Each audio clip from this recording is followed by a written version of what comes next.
पीड़ित शिक्षक को विभाग कर रहा प्रताड़ित। शिक्षा विभाग है समस्या उत्पन्न करने वाला मशीन। दोस्तों नमस्कार, मैं हूं आपका दोस्त एसके चौधरी। दोस्तों, बिहार में शिक्षक की नौकरी करना मतलब पीड़ित होना होता है। अगर कोई पीड़ित नहीं भी है तो उनके सामने ऐसी ऐसी समस्याएं खड़ी कर दी जाती है कि शिक्षक पीड़ित के रूप में अपने आप को समर्पित कर देते हैं। इन दिनों यही तमाम घटनाएं और समस्याएं सामने उभर कर आ रही है। वर्षों से भी ये देखने को मिल रहा है कि शिक्षक अगर पीड़ित नहीं भी है तो उन्हें पीड़ित बना दिया जाता है और पीड़ित बनाकर ही उन पर कार्रवाई की जाती है और कार्रवाई के क्रम में शिक्षकों का दोहन भी जरूर होता है। दोस्तों आइए आज के इस वीडियो में हम चर्चा करते हैं कि आखिर शिक्षा विभाग एक साधारण विभाग नहीं है। शिक्षा विभाग को कह दिया जाए तो यह समस्या उत्पन्न करने वाला एक मशीन है और इस मशीनी तंत्र के माध्यम से वर्षों से शिक्षकों का शोषण किया जा रहा है और दिन प्रतिदिन ही समस्याएं उत्पन्न करके उन्हें उलझा कर रखा जा रहा है। इन तमाम मुद्दों पर विस्तार पूर्वक चर्चा करने से पहले अगर आपने अभी तक हमारे इस चैनल सुसत्य वचन को सब्सक्राइब नहीं किए हैं तो कृपया अभी सब्सक्राइब कर लेंगे।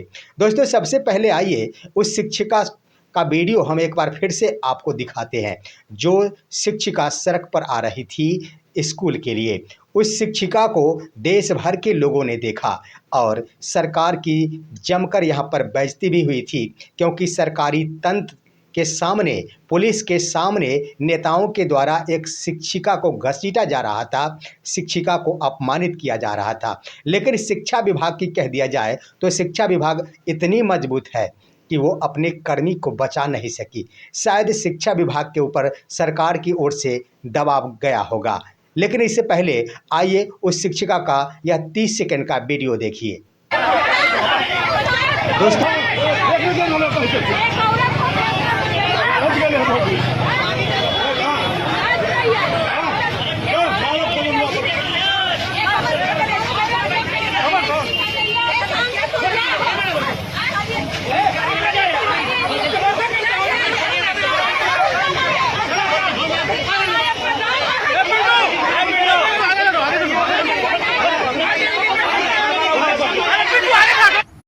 तो आपने देखा कि किस तरह से शिक्षिका को प्रताड़ित किया जा रहा है और शिक्षक रोती बिलखती है, यहाँ पर निसहाय रूप में खुद को महसूस कर रही है।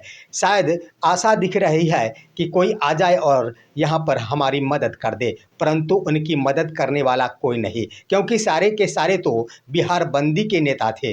परंतु पुलिस प्रशासन भी पर अगर आशा थी तो वो भी उसी तरफ लुढ़की हुई नज़र आ रही थी। लेकिन दोस्तों उस खबर को पूरा देश ने देखा था और जमकर फजीयत हुई थी बिहार सरकार की। विपक्ष ने भी सवाल उठाए थे और यह सुर्खियों में खबर बन गई थी कि आखिर बिहार में एनडीए की ओर से यानी बिहार के मुख्यमंत्री की ओर से जो बिहार बंद का आह्वान किया गया था उसमें एक शिक्षिका को घसीटा गया है। दोस्तों यहाँ पर आखिर उस शिक्षिका की गलती क्या थी?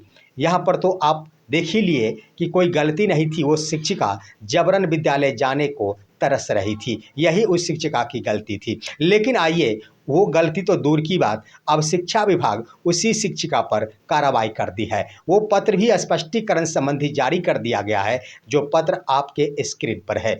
दोस्तों यहाँ पर वो शिक्षिका जहानाबाद जिले से संबंधित थी और वहां की जिला शिक्षा पदाधिकारी के स्तर से यह स्पष्टीकरण वाला पत्र लिख दिया गया है। उस शिक्षिका का नाम था श्रीमती दीप्ति रानी और वह राज्य संपोषित बालिका इंटर विद्यालय जहानाबाद में कार्यरत थी। दोस्तों वर्तमान में भी वो शिक्षिका कार्यरत है, लेकिन मेरा मानना है कि इस कदर उन्हें प्रताड़ित किया जा सकेगा कि शिक्षिका को तो निलंबन होना बिल्कुल तय माना जा रहा है। दोस्तों इसमें स्पष्टीकरण के रूप में विषय के संबंध में लिखा गया है कि उपर्युक्त विषय के संबंध में अंकित करना है कि व्हाट्सएप एवं सोशल मीडिया पर वायरल वीडियो क्लिप के अवलोकन से स्पष्ट हुआ है कि दिनांक 4 सितंबर 2025 को आपके द्वारा अरवल मोड़ के समीप प्रदर्शनकारियों के विरुद्ध आपत्तिजनक और अमर्यादित भाषा का प्रयोग करते हुए गैर जिम्मेदाराना तरीके से बयान दी गई है। अंकनीय है कि आप शिक्षक जैसे महत्वपूर्ण पद पर कार्यरत हैं और आपके द्वारा विभाग की छवि को धूमिल करने का प्रयास किया गया है। आपके द्वारा अपने कर्तव्यों के विपरीत कार्य किया गया है। आपका यह कृत्य अनुशासनहीनता, कर्तव्यहीनता, आपत्तिजनक एवं अमर्यादित भाषा के प्रयोग करने, लोक सेवक आचार नियमावली 2005 में निहित प्रावधानों के विपरीत कार्य करने का परिचायक है। आगे लिख दिया गया है कि अतः आपको निर्देश दिया जाता है कि 24 घंटे के अंदर अपना स्पष्टीकरण प्रस्तुत करना सुनिश्चित करें कि दिनांक 4 सितंबर 2025 को अरवल मोड़ के समीप प्रदर्शनकारियों के विरुद्ध आपत्तिजनक और अमर्यादित भाषा का प्रयोग करने के आरोप में क्यों नहीं आपके विरुद्ध अनुशासनिक कार्रवाई प्रारंभ की जाए। ससमय स्पष्टीकरण प्राप्त नहीं होने की स्थिति में अधोहस्ताक्षरी द्वारा यह समझा जाएगा कि उक्त आरोपों में आपको कुछ नहीं कहना है, तत्संबंधी एक पक्षीय कार्रवाई सुनिश्चित की जाएगी। दोस्तों, आपने देख लिया, मैंने वीडियो से भी आपको रूबरू कराया कि वह वीडियो के माध्यम से स्पष्ट हो रहा है कि शिक्षिका खुद को निसहाय महसूस कर रही है। शिक्षिका के गले में जो दुपट्टा है उसे पकड़कर खींचा जा रहा है, लेकिन जिला शिक्षा पदाधिकारी जहानाबाद ने इस शिक्षिका पर ही आरोप गढ़ दी है कि आपके द्वारा अमर्यादित भाषा का प्रयोग किया गया है। सवाल उठता है कि यहाँ पर जब दम नहीं है जिला शिक्षा पदाधिकारी के ऊपर अपने कर्मियों के लिए दूध का दूध और पानी का पानी, तो कम से कम उस मामले को वहाँ पर भी तो छोड़ दिया जाता। शिक्षिका अपमानित हुई, बिहार के शिक्षक अपमान सहते सहते अपने आप को मजबूत बना लिए हैं। ये शिक्षिका भी अपमान सहकर अपने आप को यहाँ पर घुटन महसूस कर रह जाती, लेकिन आखिर जब शिक्षा पदाधिकारी अपने आप को कमजोरी साबित करते हुए शिक्षिका के ऊपर स्पष्टीकरण कर दी। उस जिला शिक्षा पदाधिकारी का नाम है दोस्तों सरस्वती कुमारी, वो भी एक महिला है और शिक्षिका महिला, उनके ऊपर अत्याचार हुआ, उन्हें अपमानित किया गया। कम से कम इस पर विचार किया जाना चाहिए था, लेकिन आखिर हुआ कैसे? मेरा तो मानना है कि निश्चित रूप से ये शिक्षिका दीप्ति कुमारी, श्रीमती दीप्ति रानी शिक्षिका, जिनके कारण बिहार सरकार की जमकर फजीहत हुई, पूरे देश भर के कोने कोने में यह खबर फैली कि बिहार बंद के दरमियान एक शिक्षिका को घसीटा गया। इसी कारण से जिला शिक्षा पदाधिकारी जहानाबाद के ऊपर दबाव दिया गया होगा कि आप उस शिक्षिका के ऊपर कार्रवाई करें, ताकि आम जनता यह जान सके कि यहाँ पर बिहार बंदी का आह्वान करने वाले दोषी नहीं है, शिक्षिका ही दोषी है। यहाँ पर एनडीए सरकार पूरी तरह अपने आप को सच साबित करने के लिए ऐसा दबाव बनाई है। लेकिन दोस्तों, मेरा मानना है कि अगर सरकार को यहाँ पर चिंता थी, सरकार के स्तर से एनडीए सरकार की ओर से यह घोषणा की गई थी कि बिहार बंद रहेगा 4 सितंबर को, तो आखिर यहाँ पर बिहार के विद्यालयों को बंद करने का आह्वान क्यों नहीं कर दिया गया? ये भी तो एक सरकारी कार्यालय था। बिहार के कॉलेजों विद्यालयों को बंद कर दिया जाता तो क्या हर्ज होता?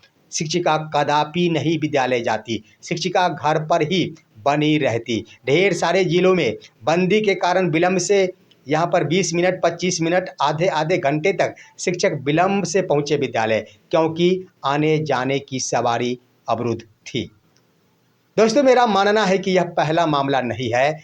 इस तरह की समस्याएं खड़ी कर दी जाती है शिक्षकों के समीप। अब तो दीप्ति रानी शिक्षिका निश्चित रूप से समस्याओं से घिर गई है, क्योंकि उन पर प्रहार कर दिया गया है सरकार के स्तर से। या जिला शिक्षा पदाधिकारी कुछ स्पष्ट कहे या फिर नहीं कहे, लेकिन ये तो स्पष्ट है कि नेताओं के द्वारा जिला शिक्षा पदाधिकारी जहानाबाद के ऊपर दबाव बनाया गया और उस दबाव के उपरांत ही जिला शिक्षा पदाधिकारी उक्त शिक्षिका के ऊपर कार्रवाई की है।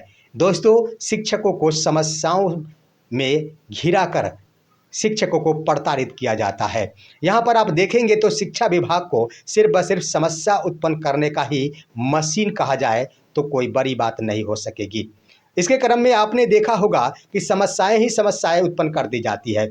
1,90,000 शिक्षकों ने जब ट्रांसफ़र के लिए आवेदन किए थे, तो आखिर सभी के सभी का ट्रांसफ़र कर दिया जाता, तो आज की तारीख में फिर से पोर्टल ओपन करने की आवश्यकता ही क्या पड़ती?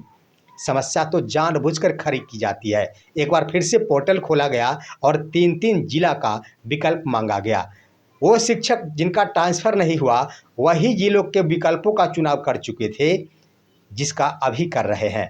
तो यहाँ पर समस्या तो जानबूझकर उत्पन्न की गई। उसके बाद दोस्तों म्यूचुअल ट्रांसफ़र का ऑप्शन उस समय खोल दिया गया।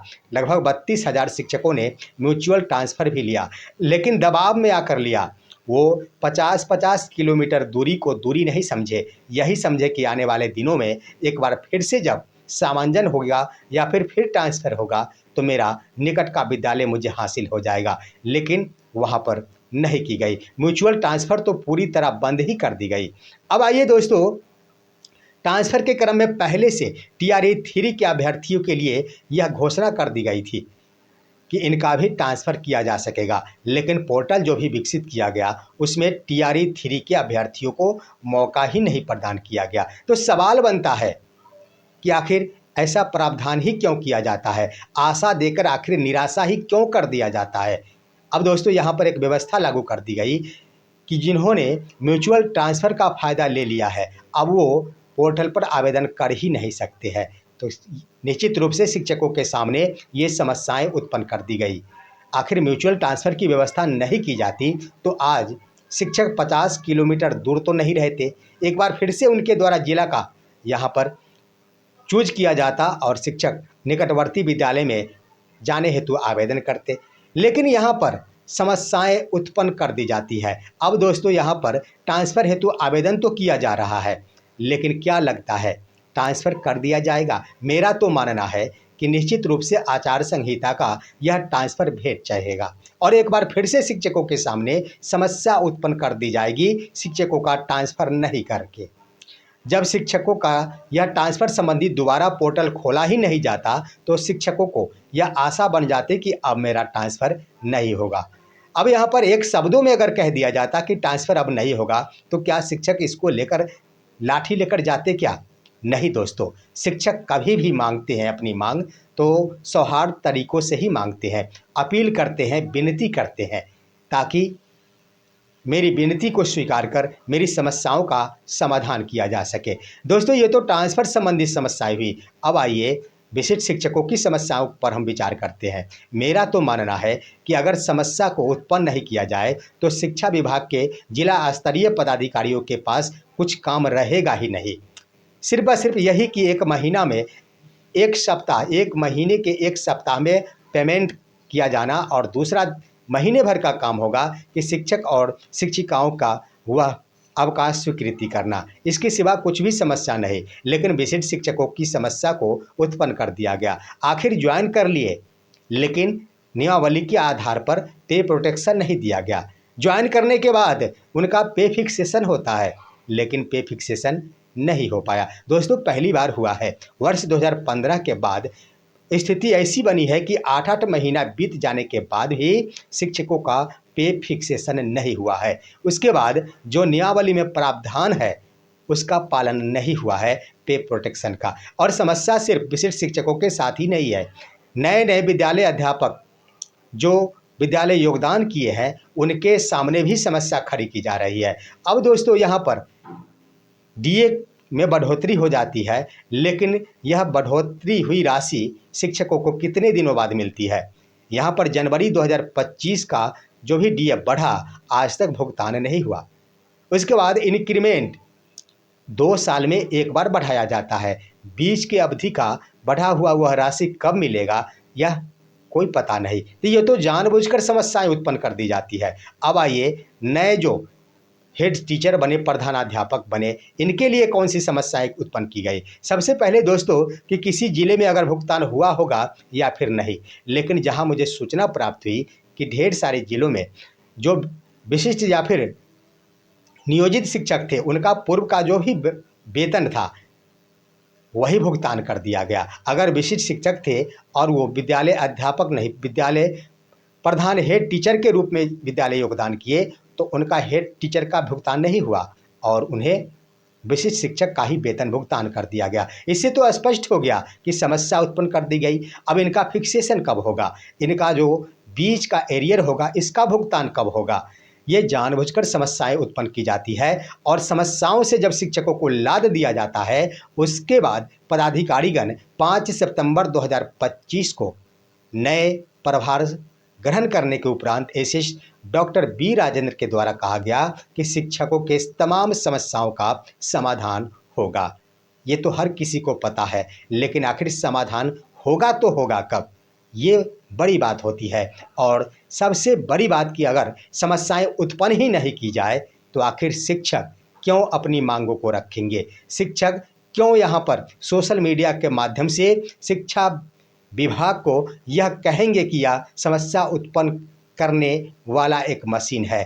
कदापि शिक्षकों के द्वारा एक भी पोस्ट नहीं किया जा सकेगा, कदापि शिक्षक अपने गुस्से का प्रहार विभाग के ऊपर नहीं दिखाएंगे। इसमें अगर लापरवाही बरती जा रही है तो सिर्फ व सिर्फ शिक्षा विभाग की ओर से, जो शिक्षकों को यहाँ पर उकसाने का कार्य कर रही है और शिक्षकों को समस्याओं में घेर कर इन्हें प्रताड़ित कर रही है। दोस्तों, आज की खबर यहीं तक। आपका क्या राय है, अपनी राय कमेंट के माध्यम से दीजिए। हमारे इस वीडियो को लाइक कीजिए, अन्य दोस्तों के पास शेयर कीजिए और अब दीजिए अपने दोस्त को इजाज़त। हम फिर मिलेंगे आपसे अगले वीडियो में, तब तक के लिए नमस्कार।